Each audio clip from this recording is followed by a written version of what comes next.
सध्या अशोक खरातचे व्हिडिओ प्रचंड व्हायरल होत आहे। एकानंतर एक असे अनेक व्हिडिओ समोर येत आहेत आणि लोक त्या व्हिडिओजला सर्च करत आहेत की कुठं आम्हाला हे सगळे व्हिडिओ मिळेल आणि कधी आम्ही हे सगळे व्हिडिओ बघू, अशी ओढ लागलेली आहे का रे तुझ्याकडे? असतील तर पाठव ना।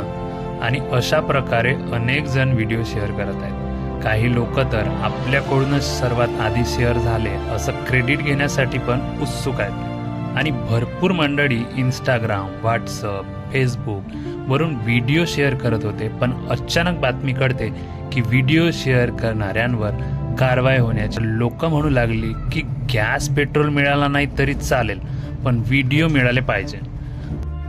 करून गेला अशोक भाव आणि जेलमध्ये सारा गाव। व्हिडिओच्या नादात असंच व्हायला लागलंय। हे म्हणजे असं झालं, कांड करणाऱ्यांपेक्षा पाहणारा गुन्हेगार। आयला मजा करून गेला अशोक खरात आणि आम्ही जेलच्या आत। सगळी बॉम्बच आहे म्हणा।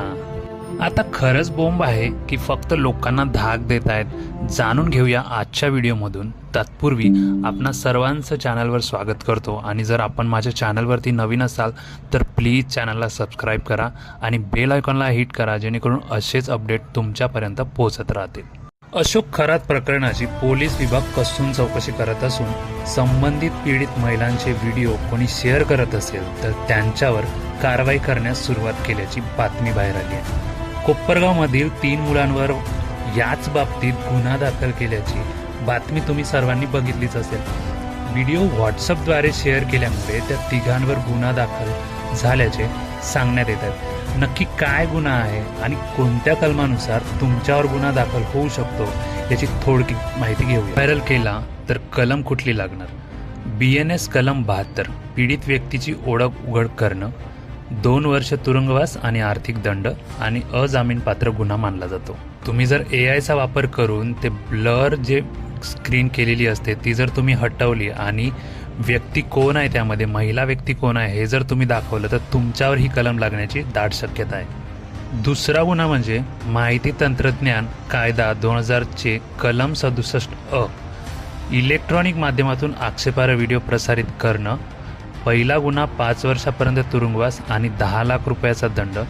दुसरा गुन्हा 7 वर्षापर्यंत तुरुंगवास आणि 10 लाख रुपयाचा दंड आणि हा सुद्धा अजामीनपात्र गुन्हा मानला जाईल। कोपरगावमधली 3 मुलांची जी बातमी होती ती बातमी ह्याच कलमान्वये त्यांच्यावर गुन्हा दाखल झालेला आहे। त्यांच्यावर BNSच्या कलम 294, 2, 3, 5 आणि माहिती तंत्रज्ञान कायदा 2000 चे कलम 67 प्रमाणे गुन्हा दाखल झालेला आहे। त्यामुळे इन्स्टावर आलेल्या रील्स आता दुसऱ्यांना शेअर करणं किती धोकादायक आहे हे तुम्हाला नक्कीच कळलं असेल। त्यामुळे इन्स्टावर अशोक खरातचे व्हायरल व्हिडिओ शेअर करू नका। पण आपण सर्वांनी याची दक्षता घ्यायला पाहिजे की आता जर तुम्ही इंस्टाग्राम, व्हॉट्सअप, फेसबुकवरती हे व्हिडिओ जर शेअर केले तर तुमच्यावर सुद्धा कारवाई होण्याची शक्यता आहे। त्यामुळे असे व्हिडिओज ॲटलिस्ट शेअर करण्याची जबाबदारी तुमची नाही असं समजून तुम्ही हे व्हिडिओ शेअर करायला नाही पाहिजे।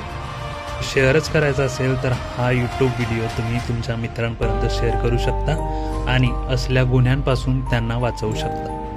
व्हिडिओ इन्फॉर्मेटिव्ह वाटला असेल तर प्लीज चॅनलला सबस्क्राईब करा आणि बेल आयकॉनला हिट करा, जेणेकरून अशा प्रकारच्या अपडेट तुमच्यापर्यंत पोहोचत राहतील। धन्यवाद।